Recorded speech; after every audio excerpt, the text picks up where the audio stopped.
Sarah endured. She moved through her days in a mental fog. Her only defense, the ability to retreat to a place deep within her mind where the pain of the burns, the ache in her back, and the sound of Eleanor's voice could not reach her. Her grief was a solid, cold lump in her chest, a stone she carried up and down the banks of the Combahee River every time she fetched water. She had learned the hardest lesson of her life. Hope was a luxury for the free. For the enslaved, hope was a weakness that only sharpened the sting of disappointment. She had given up expecting justice, or even mercy. She simply expected the next dawn, and the next day's work, until the exhaustion finally claimed her. The swamp, with its black water and whispering palmettos, seemed a more welcoming resting place than her straw pallet. The atmosphere of Cypress Creek was a physical weight. The air, even in winter, was often heavy and still. The sounds were few. The distant, rhythmic chuff of the cane mill, the drone of flies, the creak of the front porch swing, and the perpetual faint hiss of the boiling cauldron in the wash-house. In this suffocating quiet, cruelty thrived, unnoticed by the outside world, yet grinding Sarah into dust with every passing season. So before we continue, please make sure you leave a like and let us know where you're watching from. Thanks. Sarah was a woman defined by her labor and her silence. To the masters, she was an object. To the other enslaved people, she was a specter moving through the gray dawn. Her post was the wash-house, a separate, windowless wooden shack 50 yards behind the main manor, forever smelling of damp earth, boiling starch, and the sharp, burning tang of lye soap. Her hands were a map of her suffering. The skin was permanently cracked and scaled, scarred white from countless burns, and blackened from the ingrained filth of the work. She handled the laundry of the entire household, the master's coarse cotton shirts, the rough linens from the beds, and, worst of all, the mistress's endless array of delicate, fine muslin and lace. The irony was a cruel blade. Sarah, whose own clothes were tattered rags, spent her life laundering the silks that mocked her poverty. The heart of her world was the enormous black cast-iron cauldron. It sat over a brick fire pit in the center of the wash-house floor, perpetually smudged with soot and smelling of slow, simmering violence. This was where the raw materials of cleanliness, water, ash, and fat were combined to create the deadly, indispensable lye soap. Sarah was its master, navigating the volatile chemistry of the substance with a silent, practiced precision. She knew the exact moment the caustic solution was ready, when the surface would ripple with a thick, ominous sheen. Her true master, however, was Mistress Eleanor Vance. Eleanor Vance was a woman of brittle beauty and infinite boredom. Her cruelty was not a sudden, explosive temper, but a constant, meticulous drip, a refined sadism born of indolence and perceived superiority. To Eleanor, Sarah was simply an extension of the laundry itself, a disposable tool, incapable of thought or feeling. Every day brought its new indignity. A cuff on the ear because a shirt was starched too stiffly, a slash across her arm with a riding crop for a faint tea stain on a tablecloth. The constant grating rhythm of her voice was a weapon more feared than any whip. "You are filth, Sarah," she would purr, examining a perfectly white sheet through a silver lorgnette, "and my filth is all you are fit to touch." The grinding continued for 7 long years, Sarah's spirit worn smooth like a river stone. But a stone, when ground hard enough against an immovable object, can finally shatter.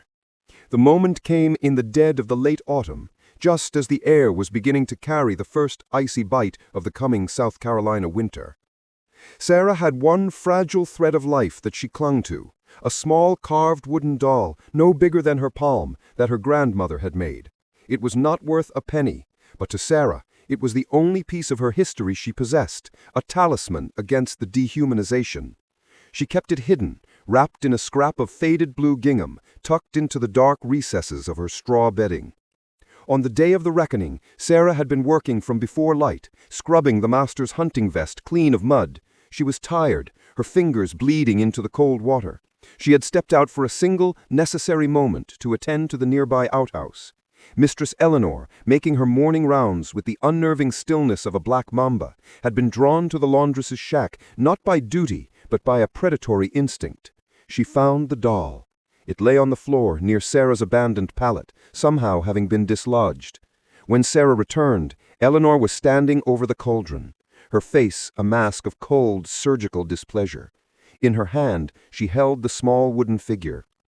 "What is this trash, Sarah? A little idle. You waste your thoughts on these heathen trinkets when you should be thinking of my collars." Sarah felt the blood drain from her face. She took a step forward, a sound like a small broken plea escaping her throat. "Mistress, please, it is nothing, just a thing of wood." "Nothing," Eleanor scoffed, her lip curling. "Then you will not miss it." With a casual flick of her wrist, she dropped the small, cherished doll directly into the center of the cauldron. The water, now scalding from hours of heating for the final lye bath, immediately seized it. Sarah watched, paralyzed, as the wood darkened, bubbled, and then, with a brief, heart-wrenching hiss, was swallowed by the churning, boiling mass. The blue gingham scrap floated for a second, then dissolved into the caustic mixture. Eleanor merely dusted her hands, a triumphant little smirk playing on her lips. "Now back to work, and do not let me catch you with such foolishness again. I prefer my staff to be purely functional." She swept out of the shack, her heavy skirt brushing the doorframe. The silence she left behind was profound, suffocating. Sarah did not cry. The shock was too great for tears. The sound of the doll's final hiss in the boiling water did not just kill a piece of wood, it killed the last desperate spark of hope, the final vestige of a self that could still feel pain. She stood staring into the vat, watching the faint disturbance where her history had been eradicated. The catalyst was not the pain she suffered, but the total annihilation of the one thing that proved she was human. In that instant, Sarah did not simply break, she fused. Her grief, her fear, her exhaustion, all the disparate pieces of her shattered soul snapped together into a single, unbreakable shard of cold, purposeful rage. She was no longer a victim. She was an empty vessel, now filled only with a grim, calculating intent. The change in Sarah was subtle, almost imperceptible. She had been a ghost before. Now she was a shadow with an active mind. Her eyes, once downcast and vacant, now held a deep, unnerving focus. To Eleanor, she seemed only more servile, more diligently quiet. This was Sarah's greatest new skill, the absolute mastery of stillness and feigned subservience. Her transformation was a silent alchemy. The soft, wounded woman was gone, replaced by a methodical strategist who used the tools of her oppression as the instruments of her vengeance. Her mind, long dulled by fatigue, sharpened on the whetstone of her purpose. The plan was a slow, deliberate bloom, rooted in the very routines of Cypress Creek Plantation. She would use the wash house, her prison, her place of torment, as her final stage. The weapon, the lie, caustic soda, a substance Sarah handled every day. She knew its true power, the ability to dissolve, to cleanse in a way that left nothing behind. It was her knowledge, her trade, her secret strength. Over the course of the next 3 weeks, she began her preparations. The large iron cauldron had a subtle crack near the base, known only to her. She used a special clay, mixed with rendered fat, to seal it temporarily, making it look as though it had been recently and soundly mended by the groundsman. She began saving her raw materials, the finest, whitest ash from the hardwood fires in the main house, richer in potassium carbonate, the best quality rendered pig fat, skimmed from the kitchen refuse. She hoarded these ingredients, not for soap, but for potency. The timing. She needed 3 things. A night of extreme cold to drive Eleanor inside and make the presence of a steaming fire in the washhouse plausible. A break in the routine of the main house, and a total lack of moonlight. She settled on the night before the master, Mr. Vance, was due to ride to a neighboring plantation for a week-long business trip, a night when Eleanor often indulged in a glass or 2 of sherry, loosening her normally iron grip on the house staff. She checked the celestial calendar. The 3rd night of December, a new moon. Perfect. The trap. Eleanor was obsessed with the linen. She was a woman who saw the slightest smudge of dust as a moral failing. Sarah exploited this. For 3 days leading up to the target date, she began a subtle sabotage of the mistress's most treasured table linens. A few drops of berry juice here, a smudge of soot there, imperceptible to anyone but the fastidious Eleanor. On the 3rd of December, the cold bit down hard, a dry, windless cold that seeped into the marrow. The master rode out at noon. Sarah worked late. She piled fresh logs onto the brick fire pit beneath the cauldron, feeding it slowly, meticulously. By 10 o'clock, the lye solution was complete. It was a chemical marvel, perfectly balanced, dangerously potent. The surface of the water did not boil violently. It merely shimmered, a thick, viscous sheet of silent heat, emitting a dense cloud of acrid, scalding steam. She then placed the final compromised linens, Mistress Eleanor's favorite Irish lace tablecloth, in a wooden tub just outside the wash-house door. Then she waited. The atmosphere outside was a canvas of sharp shadows and silent cold. The air tasted of pine and impending frost. She sat on her pallet, now devoid of the small carved piece of wood that had once represented her soul, and listened to the creaking silence of the manor. Around midnight, a sound, heavy footsteps on the gravel path. Eleanor, wrapped in a thick woolen shawl, holding a flickering tallow candle. She had been nursing a final glass of sherry by the fire when the image of the smudged lace tablecloth had pricked her conscience. "Sarah, are you still here?" Eleanor's voice was slurred, irritated. "Mistress, yes. I beg your pardon, but I found these, the tablecloth. I could not get the last of the stain out. I was waiting for the water to cool enough to begin the final soak. Perhaps I do not know how to handle such fine material." She spoke the last phrase with a feigned uncertainty that was perfectly calculated to stroke Eleanor's arrogance. Eleanor stepped toward the tub, holding the candle up. "Let me see. You are useless, truly. I must do everything myself." She knelt by the tub, pulling the lace toward her, her attention entirely focused on the supposed stain. The light from her candle danced on the slick black surface of the cauldron, just a few feet away. The smell of the lye was intense, but in the cold air it seemed a normal part of the late-night work. "Here, let me show you," Eleanor murmured, leaning close to the linen. Sarah moved. The action was swift, silent, and final. It was not a struggle, but an execution. Sarah did not use a knife or a club. She used the power she had spent her life mastering, leverage, knowledge, and her own profound despair, now channeled into superhuman strength. She did not touch Eleanor's face, only her body. One hand shot out, grasping the back of the wool shawl near the neck, the other clamped onto the small of Eleanor's back. In a single, fluid motion, a movement learned from years of hauling heavy, sodden laundry, Sarah straightened, lifting the mistress, who was momentarily stunned into silence. The shawl, a barrier against the cold, became a handle. Eleanor barely had time to gasp, "What are you?" before Sarah pivoted with shocking speed, driving her forward. She flung the mistress headlong into the black, silent surface of the cauldron. The sound was not the grand, cinematic splash one might expect. It was a dense, sickening thwomp, the sound of a body displacing an incredibly dense, boiling liquid. The reaction was immediate and terrifying. A shriek, muffled and high-pitched, was cut instantly short by the burning liquid filling her mouth and lungs. The steam, superheated and charged with the caustic soda, erupted upward in a violent white plume, hissing like 100 angry snakes. The smell of the lye intensified tenfold, mixing with the sickening momentary scent of burning wool and something else, something organic and awful. Eleanor thrashed. For a few brief, horrific seconds, her white-gloved hands clawed desperately at the hot, slick iron rim of the cauldron. Sarah stood by the side, unmoving, watching with an eerie detachment. The lye was a chemical inferno. It was not merely hot, it was chemically dissolving. The high concentration of the lye soap, meticulously prepared, began its terrible work instantly.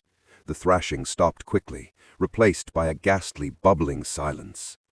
Sarah took a deep, shuddering breath. Her eyes closed for just a moment. The pain of 7 years, the loss of her only treasure, the constant humiliation, it all drained from her body and seemed to be consumed by the steam. The shriek had been the final, definitive expulsion of her own suffering. She opened her eyes. The candle, knocked over by the impact, had rolled away and extinguished itself. The only light came from the faint glow of the embers under the pit, casting long, wavering shadows. The wash-house was a chamber of steam and shadow, dominated by the huge black cauldron, which now rocked gently on its base, its contents bubbling softly, patiently. Sarah watched until the movement ceased completely. A stillness settled over the shack, broken only by the soft, steady crackle of the embers. The cold air rushed in to meet the hot steam, condensing it into a thick, chilling fog. She had done it. Her life was likely forfeit, but she was finally, absolutely free. Sarah did not run. Flight was for the guilty, and in her own dark calculus, she was righteous. To run was to admit fear, and she had used up all her fear in the cauldron. She simply walked. She left the wash-house as it was, the lid open, the cauldron simmering, the faint, sickening odor already beginning to dissipate on the cold night air. She stepped out into the absolute dark of the new moon night. She walked past the empty stable, past the silent rows of the slave quarters, and toward the one place she had always dreamed of, the whispering swamps. She did not take a single possession. She wore the clothes on her back, her hardened hands swinging free. She walked until the sounds of Cypress Creek, the distant croak of a bullfrog, the rustle of dry cane replaced the silence of the manor. She walked until the ground became soft beneath her bare feet, and the air was thick with the scent of bog moss and freedom. Her disappearance was noted only hours after the grim discovery.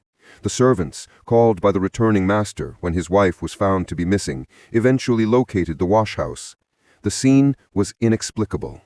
The cauldron contained only a thick, fatty, and unspeakably foul sludge, the lye having done its complete work.